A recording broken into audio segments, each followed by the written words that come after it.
Hello guys, मैं हूं Aryan. Guys, आज के इस वीडियो में हम आपको बताएंगे कि किस तरह से आप एसबीआई के यानी स्टेट बैंक ऑफ इंडिया के नॉमिनेशन फॉर्म फिलअप कर पाएंगे। स्टेप बाय स्टेप सारी जानकारी आपको दिया जाएगा। लेकिन इससे पहले अगर आप इस चैनल पर पहली बार आए हैं तो काइंडली चैनल को सब्सक्राइब करें और वीडियो को बिना स्किप किए एंड तक जरूर देखें।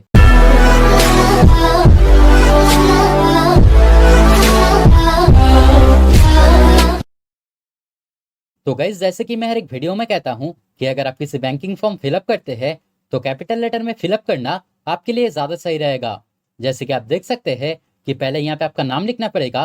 लेकिन एक बात का ध्यान आपको यहाँ पे ज़रूर रखना है कि अगर आपका जॉइंट अकाउंट है या फिर अगर आप जॉइंटली किसी स्कीम पे डिपॉजिट करते हैं तब जिन व्यक्ति के साथ आपका जॉइंट अकाउंट है उनका भी नाम आपको यहाँ पे लिखना पड़ेगा। उसके बाद यहाँ पे आपका एड्रेस लिखना पड़ेगा, यानी आप जिस जगह पे रहते हैं उस एड्रेस को आपको यहाँ पे लिखना पड़ेगा। उसके बाद यहाँ पे आपका ब्रांच नेम लिखना पड़ेगा। अगर आपको ब्रांच नेम नहीं पता है तो अगर आप चाहे तो आपके पासबुक के फ्रंट पेज से देख सकते हैं, या फिर अगर आप चाहे तो इस बैंक के स्टाफ से पूछ सकते हैं। उसके बाद यहाँ पे आपको नेचर ऑफ डिपॉजिट लिखना पड़ेगा, यानी इस बैंक में आपका क्या अकाउंट है या फिर किस चीज के लिए आप नॉमिनी रखना चाहते हैं वो यहाँ पे लिखना पड़ेगा। जैसे कि savings account, current account, recurring deposit, या फिर अगर आप चाहे तो फिक्स डिपॉजिट के लिए भी नॉमिनी रख सकते हैं। जैसे कि मेरा सेविंग्स अकाउंट है तो मैंने यहाँ पे सेविंग्स अकाउंट लिख दिया है। उसके बाद यहाँ पे आपको अकाउंट का नंबर लिखना पड़ेगा। जैसे कि मेरा सेविंग्स अकाउंट है तो मैंने सेविंग्स अकाउंट का नंबर लिख दिया है। उसके बाद अगर आप चाहे तो कुछ एडिशनल इन्फॉर्मेशन भी दे सकते हैं, या फिर अगर आप चाहे तो इसे खाली भी रख सकते हैं। उसके बाद यहाँ पे आपको नॉमिनी का नाम लिखना पड़ेगा, यानी आप जिससे नॉमिनी रखना चाहते हैं उनका नाम आपको यहाँ पे लिखना पड़ेगा।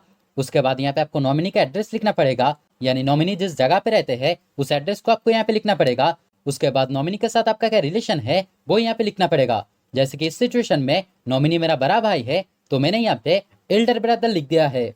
उसके बाद यहाँ पे आपको नॉमिनी का एज लिखना पड़ेगा। उसके बाद यहाँ पे बताया गया है कि अगर नॉमिनी माइनर है, यानी अगर नॉमिनी का उम्र 18 साल से कम है, तब यहाँ पे आपको नॉमिनी का डेट ऑफ बर्थ लिखना पड़ेगा। जैसे कि आप देख सकते हैं कि इस सिचुएशन में नॉमिनी की उम्र 27 साल है, इसलिए नॉमिनी का डेट ऑफ बर्थ मुझे लिखना नहीं पड़ेगा। लेकिन अगर आप किसी को नॉमिनी रखते हैं और उनका उम्र 18 साल से कम है, यानी नॉमिनी माइनर है, तब यहाँ पे आपको नॉमिनी का डेट ऑफ बर्थ लिखना पड़ेगा। उसके बाद यहाँ पे फिर से बताया गया है कि अगर आपका नॉमिनी माइनर है, यानी अगर आपका नॉमिनी की उम्र 18 साल से कम है, तब यहाँ पे आपको किसी को विटनेस रखना पड़ेगा। जैसे कि आप देख सकते हैं कि इस सिचुएशन में नॉमिनी की उम्र 27 साल है तो मुझे इसे फिलअप नहीं करना है। तो अगर आप किसी को नॉमिनी रखना चाहते हैं और उनका उम्र 18 साल से कम है, तब यहाँ पे आपको किसी को विटनेस रखना पड़ेगा। जैसे कि यहाँ पे आपको विटनेस का नाम, एड्रेस और विटनेस का एज लिखना पड़ेगा।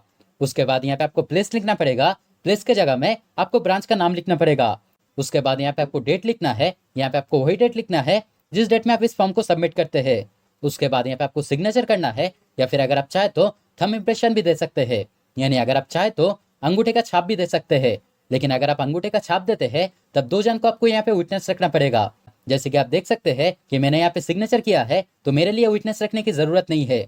लेकिन अगर आप सिग्नेचर करना नहीं जानते हैं और अंगूठे का छाप देना चाहते हैं तब दो जन को आपको यहाँ पे विटनेस रखना पड़ेगा।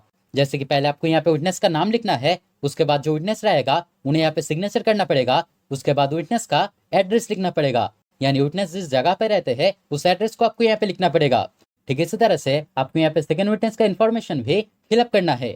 और एक बात मैं आपको यहाँ पे बता दूं कि अगर आपके एसबीआई में जॉइंट अकाउंट है तब जिन व्यक्ति के साथ आपका जॉइंट अकाउंट है उनका भी सिग्नेचर यहाँ पे करना पड़ेगा, या फिर अगर वो चाहे तो यहाँ पे थंब इम्प्रेशन यानी अंगूठे का छाप भी दे सकते हैं। तो दोस्तों, आज के वीडियो में इतना ही। उम्मीद करते हैं वीडियो आपके लिए हेल्पफुल रहा। अगर कोई डाउट रहे तो कमेंट करके जरूर बताएं, मैं आपका कमेंट का रिप्लाई जरूर करूंगा। और अगर वीडियो पसंद आए तो लाइक और शेयर करें, और इस तरह के वीडियो देखने के लिए चैनल को जरूर सब्सक्राइब करें। Thank you.